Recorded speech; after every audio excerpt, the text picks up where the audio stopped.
All right, I want to play this clip without any context because this is the way I saw it. I had no idea who this dude was.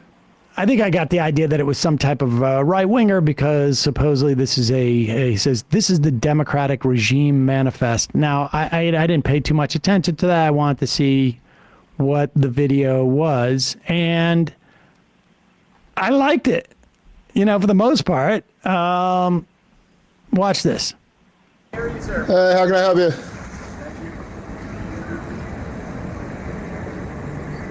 So this guy sees these two guys walking around outside. Jeremy? Yeah. How are you? Who are you? I'm Agent O'Donnell with the FBI. Can you give your full name, please? I'm Agent O'Donnell with the FBI. Is that sufficient to identify as only one O'Donnell affiliated with the FBI? In New Hampshire, yes. Could you please state your full name, sir? Could you please stop recording? No. It's First Amendment right. Okay. What's your name, sir? Could you stop recording, please? Absolutely not. You can show me your name and identification, or I'm going to go back inside my house. Okay. I don't really want to broadcast my.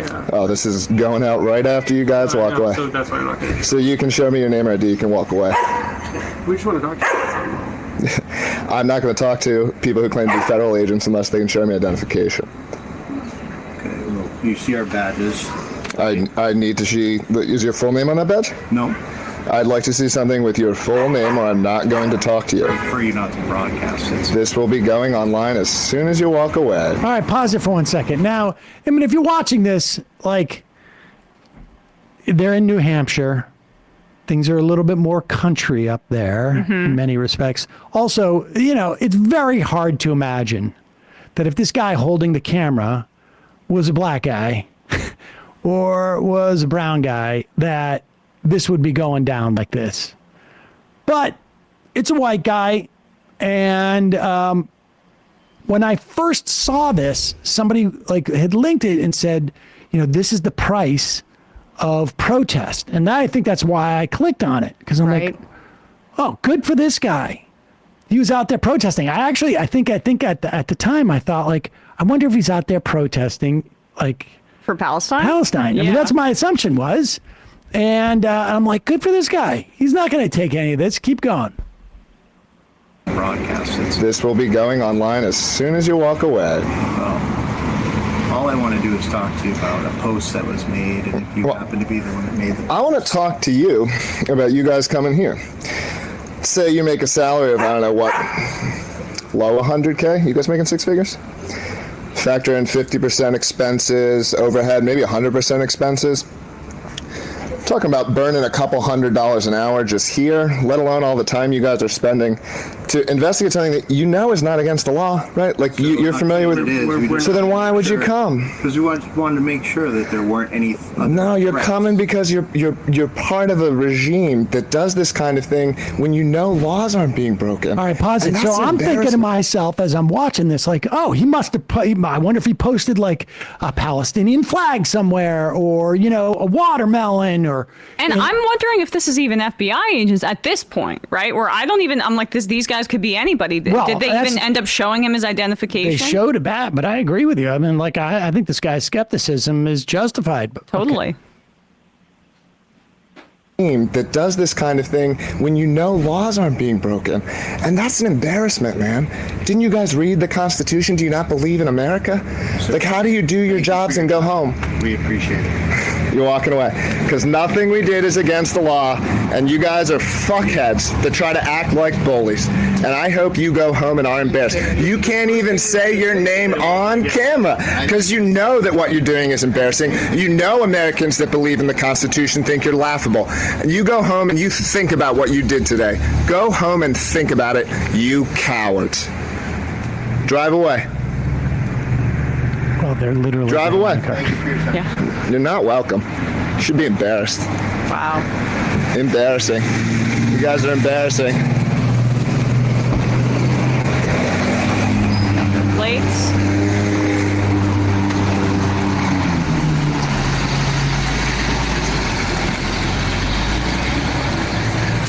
So, I was like, what was this about?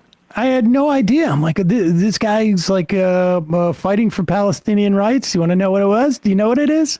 Well, yeah, but I'm playing along with you right on this. Here it is. It's Yep. from the Libertarian Party, New Hampshire. There we go. Anyone who murders Kamala Harris would be an American hero.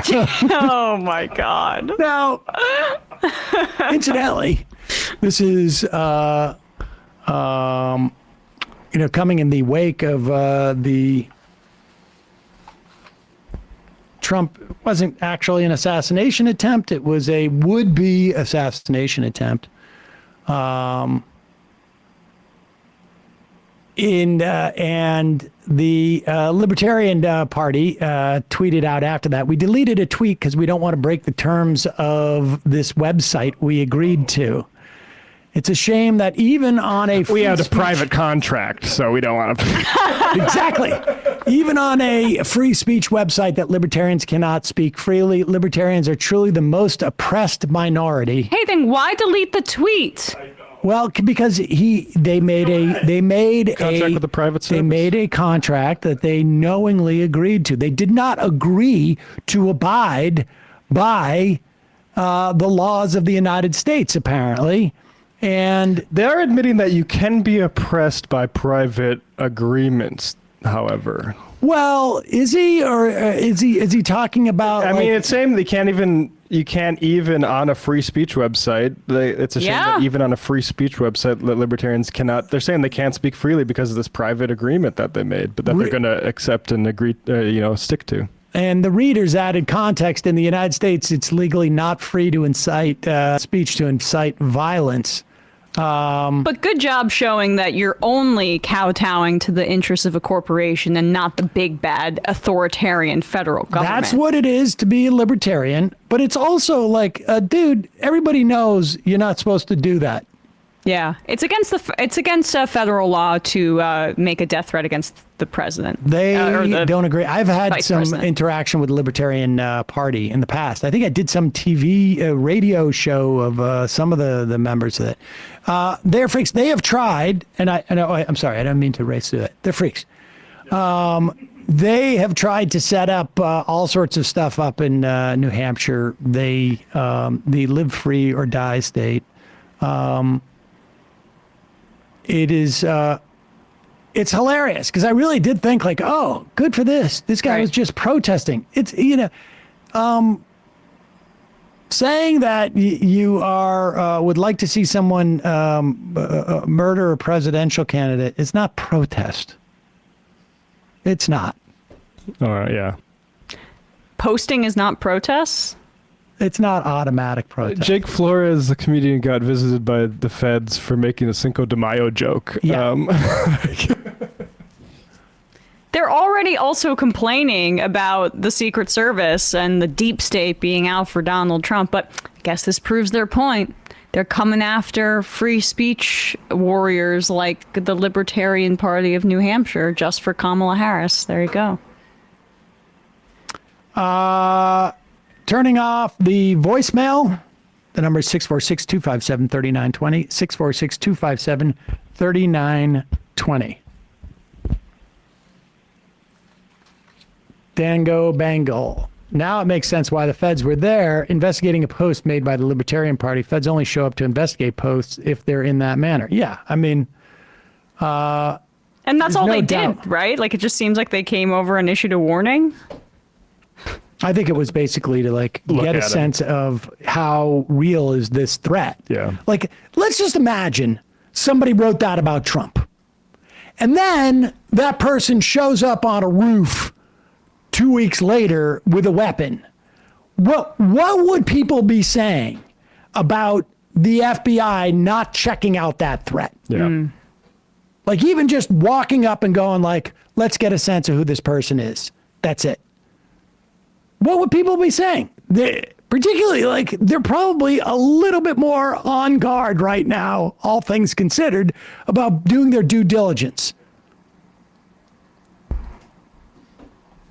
The entitlement to think you can make a threat or incitement to murder somebody, a major politician in this time, and not hear from them, Right. is Yeah. And look, I have no problem with the guys sort of the way that he dealt with it. I mean, you know, you don't have a responsibility to be like, oh, welcome to my house. Come on in. Let me feed you coffee and tea. His response is fine. But the idea that he's dressing this up as like some type of oppression from society. And like, complaining that they're wasting money. Like, bro, you said someone should murder comrades. It's kind of our job. like literally, we're supposed to check that out. To federally investigate. I pulled a fire alarm. I pulled a fake fire alarm. I called you and said it's fake, and you still came. Like, it's that stuff and the counterfeit stuff. Like, that's our two sort of areas of responsibility. Hey, folks, don't forget to hit the subscribe button and check out our daily show. We do it every day at 12 p.m. Eastern for about 2.5 hours. We even take phone calls. You should check that out.